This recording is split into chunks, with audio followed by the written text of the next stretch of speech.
La violence au service de la foi et de la religion n'a jamais été une bonne chose. Et nous savons que Jésus lui-même n'a jamais, endossé ce choix. Au cours de son procès, il a même dit que s'il voulait, il aurait appelé des légions d'anges à son secours, mais qu'il n'avait aucune intention de le faire.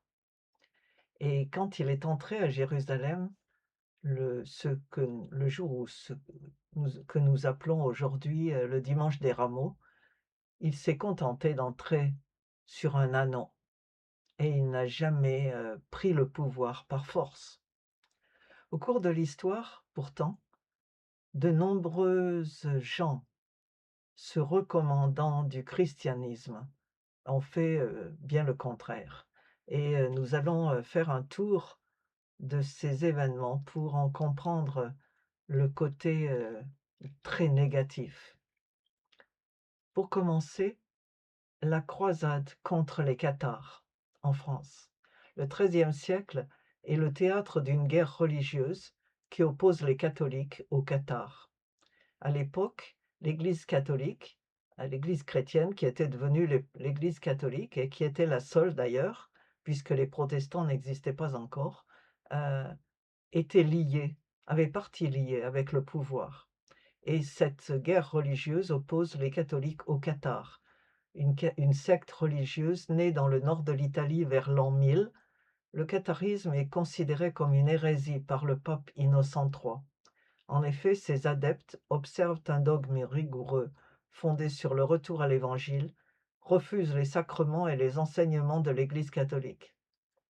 Après des négociations difficiles avec le comte de Toulouse, où se trouvaient ces gens en particulier, le pape appelle à la croisade contre ceux qu'il appelle les Albigeois, du nom de la ville d'Albi. C'est la première croisade contre des croyants se réclamant du Christ. Le premier grand affrontement a lieu à Béziers en 1209. La ville est mise à sac et les cathares massacrés. Rapidement, la croisade se double d'un conflit politique entre les seigneurs occitans et ceux du Nord, donc un mélange de politique et de foi. 300 000 personnes arrivent du nord de la France pour participer à la croisade et elle prend fin en 1229 après de nombreux massacres, mais sans que le catharisme ne disparaisse.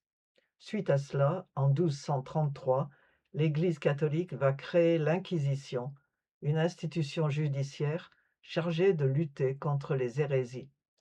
Cette inquisition est une juridiction spécialisée, un tribunal, créé au XIIe siècle donc par l'Église catholique et relevant du droit canonique, donc bien enraciné dans la religion.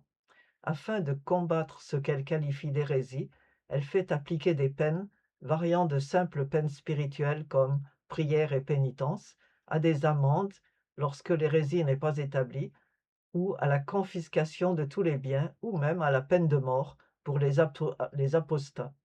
L'Inquisition se prononce sur la peine, mais se décharge de son exécution sur le bras séculier. En principe, elle ne peut pas condamner d'autres gens que des catholiques non respectueux des dogmes. Mais en fait, on estime à 3000 le nombre de peines de mort prononcées par ces juridictions ecclésiastiques durant 5 siècles à travers toute l'Europe. Cette confusion à l'époque entre domaine spirituel et temporel est très générale au XIIIe siècle. L'Inquisition utilisait parfois la torture, autorisée par le pape en 1252, pour obtenir des aveux, une pratique qui, bien qu'effroyable, correspondait également aux normes de la justice civile et laïque de l'époque. Un autre exemple de violence, c'est l'attitude permanente à l'égard des Juifs, qui change pour le pire à partir de 1096, après que le pape Urbain II ait exhorté les chrétiens à partir en croisade lors du concile de Clermont en 1095. On assiste alors au premier pogrom contre les Juifs à Rouen, à Metz et surtout en Allemagne, à Cologne, Mayence, Worms et Trèves. Des chrétiens tuent des Juifs les forcent à se baptiser et accaparent leurs biens. Des penseurs chrétiens écrivent des traités dénonçant les erreurs des Juifs. À la fin du Moyen Âge, les persécutions à leur encontre s'accentuent. En 1321, les Juifs, comme les lépreux, sont accusés d'empoisonner les puits. Lors de la peste noire de 1348 à 1350, on pense qu'ils ont volontairement propagé l'épidémie. En Angleterre, on assiste, en 1190, au massacre des communautés juives d'York et de Lynn. En Espagne, en 1391, de nombreuses tueries interviennent, après la prédication d'un clerc sévillan. Autre exemple, les guerres de religion en France, qui sont une série de 8 conflits civils qui ont déchiré le royaume de France entre 1562 et 1598, opposant les catholiques aux protestants, nommés les Huguenots, après la diffusion des idées de la réforme protestante par Jean Calvin dès les années 1530. Le massacre de la Saint-Barthélemy est l'événement le plus sanglant des guerres de religion qui n'a jamais été oublié. Il débute à Paris dans la nuit du 23 au 24 août 1572 et se propage les jours suivants dans plusieurs dizaines de villes de province.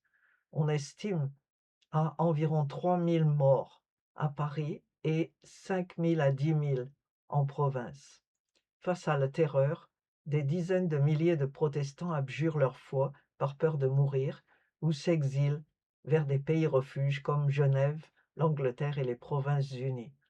Les guerres de religion sont à l'origine de l'insistance de la France pour ce qu'elle appelle la laïcité en 1905. Pour les Français, c'est très très important. C'est la façon dont on a fini par résoudre le conflit entre protestants et catholiques. Autre exemple, cette fois-ci en Angleterre, le règne de la reine Marie, Marie Tudor, qu'on a aussi appelée Bloody Mary, Marie la sanglante, et qui désigne la violente répression des protestants en Angleterre entre 1555 et 1558.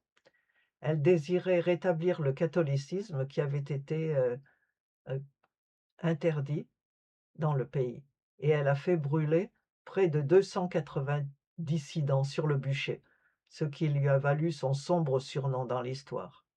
Après l'accession de la reine Marie au trône en 1553 et le décret sur le catholicisme qui s'ensuivit, les protestants se retrouvaient devant un choix, l'exil, la conversion ou la punition. Plusieurs de ceux qui sont restés en Angleterre pour professer et défendre leur foi protestante ont été brûlés vifs et considérés par leurs partisans comme des martyrs. Pendant le règne de Marie, 284 protestants ont été exécutés, les victimes étant en majorité des hommes, mais il y avait quand même 56 femmes. 30 sont morts en prison, mais la majorité de ces personnes ont été brûlées vives. Autre exemple, encore chez nous en France, la Révolution française. Le 2 septembre 1792, les massacres de septembre ont vu l'exécution de nombreux prêtres et évêques à Paris. Les noyades de Nantes ont également ciblé des milliers de catholiques. Pendant la Révolution française, la persécution des croyants a culminé avec la Terreur en 1793-94 via une politique de déchristianisation. Les révolutionnaires ont supprimé les ordres religieux, chassé les moines et les moniales, confisqué les biens de l'Église, forcé les prêtres à prêter serment, et des milliers de religieux et de laïcs fidèles au pape ont été emprisonnés, exilés, mais le plus souvent guillotinés. Cette période de répression féroce contre le catholicisme a laissé des traces durables dans l'histoire française et a été largement documentée. Tout ça pour illustrer le fait que le Christ n'a jamais rien gagné à voir ses adeptes, ses disciples, s'exterminer les uns les autres. Christ n'a jamais encouragé ce fait. Et la dernière Le dernier exemple que je vous donnerai, c'est celui de l'Évangile.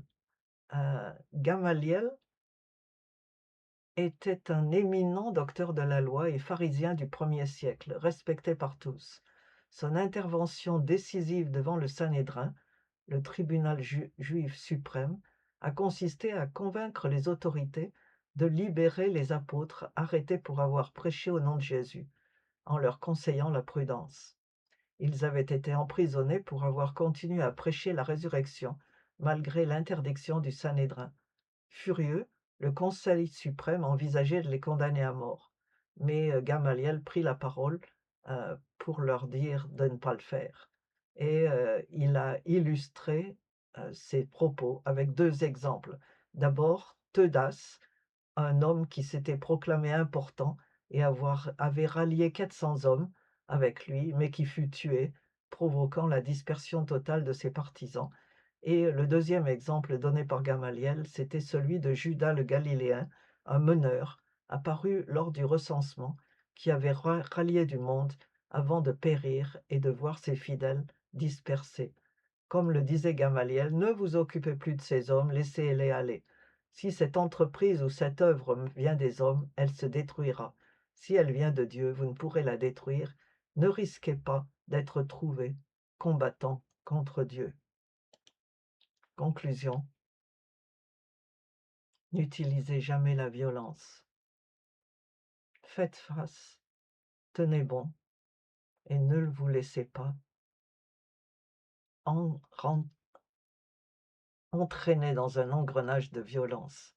Aujourd'hui, la violence, elle vient de l'islam. Tout le monde le sait. La question est, que va-t-il se passer ensuite? Ça dépendra de vous et de votre attitude.